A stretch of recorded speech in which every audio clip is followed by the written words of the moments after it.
Paper பாக்கலையா நீங்க? முகமூடிக்கும் பொண்ணு இருக்கும் மல்யுத்தம் ஜெயிச்சு லட்ச ரூபாய் பணத்தோட வரப்போறான்.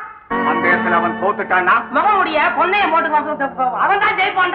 ஆமாங்க, அவன் தான் ஜெயிப்பான்னு பட்டணத்துல கூட எல்லாம் பேசிக்கிறாங்க. ஏண்டே அவன் குடும்பத்தை நடத்தவள நிக்க வச்சு வர போறான் உன் கழுத்த நேரம் எடுத்து தனியா ரோச வச்சுட்டு போக போறான். ஐயோ அந்த நாள் இன்னைக்கு வர போதும் நான் பார்க்க பாறனோ.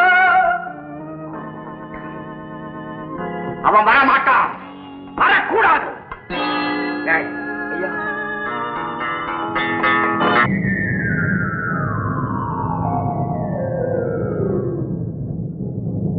பொன்னையா, உன் வெற்றியில தான் என் மானமே இருக்குது. கவலையப்படாதீங்க, வெற்றி உங்களுக்கு தான். பொன்னையா, பொன்னையா, இன்னைக்கு மட்டுமில்ல என்னைக்குமே வெற்றி உனக்குதான்.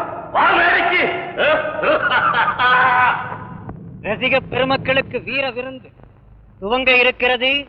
மாபெரும் மல்யுத்த போட்டி. போட்டியிலே முதல்வராக கலந்து கொள்கிறார் மல்யுத்த சக்கரவர்த்தி சாண்டோ நஞ்சப்பர் கண்டெடுத்த ஆற்றல் மிகு வீரன் கருஞ்சிறுத்தை. அவரை எதிர்த்து போட்டியிடுபவர் மல்யுத்த மாமன்னன் காஞ்சியின் சிங்கம் மாமல்லர் சிங்கராயன் அறிமுகம் செய்திட்ட வீரமாத்தங்கம்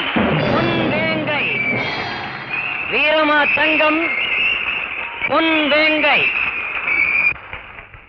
இந்த மாபெரும் மல்யுத்த போட்டிக்கு நடுவராக இருக்கின்றார் நடுவர் சுந்தர்.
ஜெயிச்சிட்ட அவன் முள்ள முடிவே கிளி கிளி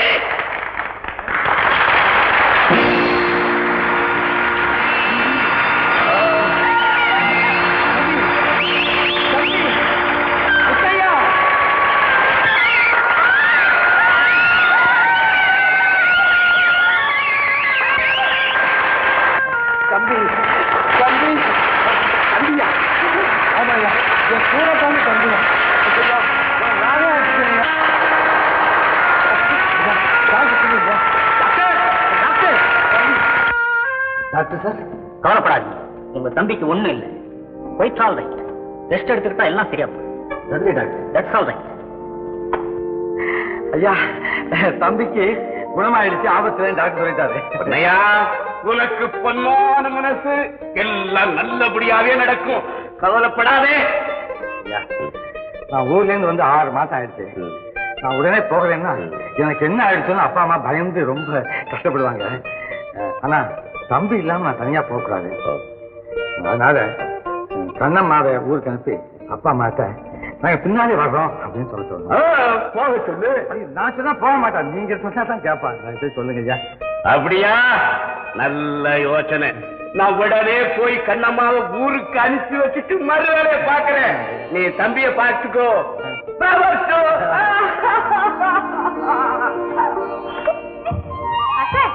வந்துட்டியா? எப்பமா வந்த?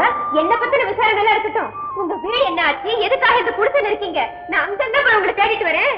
அந்த வீட்டை விட்டு பண்ணையார் தான் எங்களை வச்சுட்டாரு. அதான் ஏன்னு கேக்குறேன். கடன் பாக்கி. கடன் பாக்கியா? யார் சொன்னது? முழு கடனையும் பொன்னையா தான் எப்பவும் அடைச்சிட்டாரு. என்னமா சொல்ற? உண்மைதான் மாமா.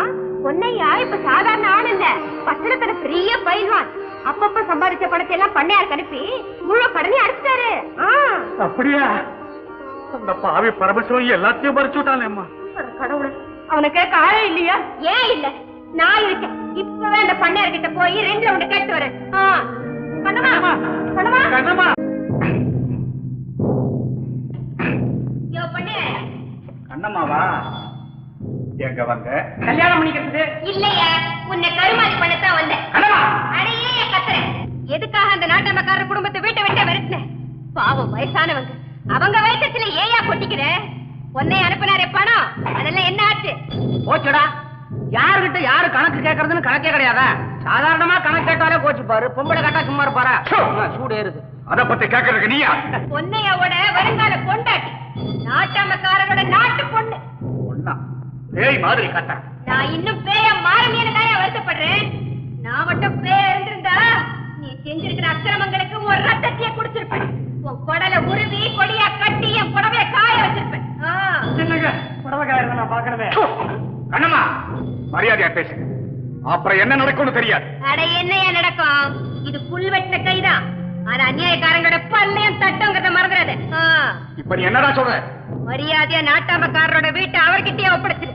இல்லன்னா இல்லன்னா பொன்னையா புயல் மாதிரி வருவார், புலி மாதிரி பாய்வார், நீ பஞ்சு மாதிரி பறந்துடுவ. உன்னையா இந்த பரமசிவத்தை தானே எடுப்பான்? ஆமா. கண்ணம்மாவுடைய கணவன் எடுக்க மாட்டானே. என்ன? உன்னையா வரும்போது உன் கழுத்துல நான் கட்ட தாலி மின்னும். இவனை நம்ம காட்டு பங்களா கேட்டு போறேன்.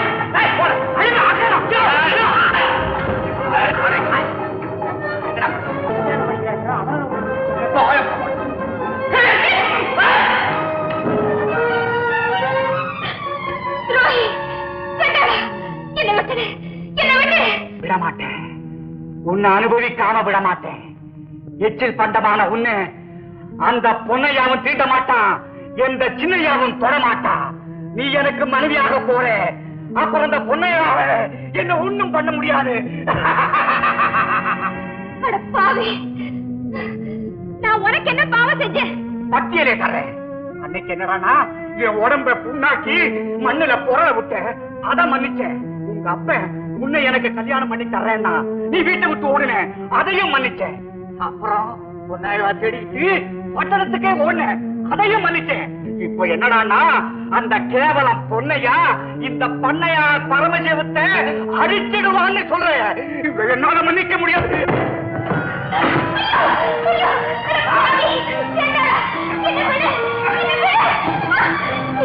என்ன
காப்பாத்துங்க நரசிம்மம், என்னை காப்பாத்துங்க. நான் உங்களுக்கு எவ்வளவோ கொடுமை செஞ்சேன், அதெல்லாம் மனுஷனை காப்பாத்துங்க. அப்பா, இந்த சமூக தோஷம் இதையும் விட்டு வச்சாது இந்த நாட்டுக்கே செய்ய பெரிய துரோகம். நரசிம்மம், அப்பவே சொன்னேன்ல, அவர் வந்தாருன்னா வாங்குவேன். நாட்டாம பண்ணையாரு காலை வாரித்தான் பாத்துருக்கிறேன், காலில் விழுந்து மன்னிப்பு கேட்கறத இப்பதான் பாக்குறேன். இந்த மாதிரி ஆளுங்கள் எல்லாம் பணிய வைக்கிறதுக்கு எங்க அண்ணன் பொன்னையாவதான் முடியும். பணிஞ்சா மட்டும் போதாது, ஊரார ஏமாத்தி சேர்த்து வச்ச சொத்தை எல்லாம் முதல்ல திருப்பி கொடுக்க சொல்லுங்க. நரசிம்மம், நான் ஊரை ஏமாத்தி சேர்த்த சொத்து அத்தனையும் திருப்பி அவங்க கிட்டயே கொடுத்துறேன். என்ன மன்னிச்சுங்க. அதான் முறை. ஒரு வருஷம் காத்திருந்தா கையில் ஒரு பாப்பா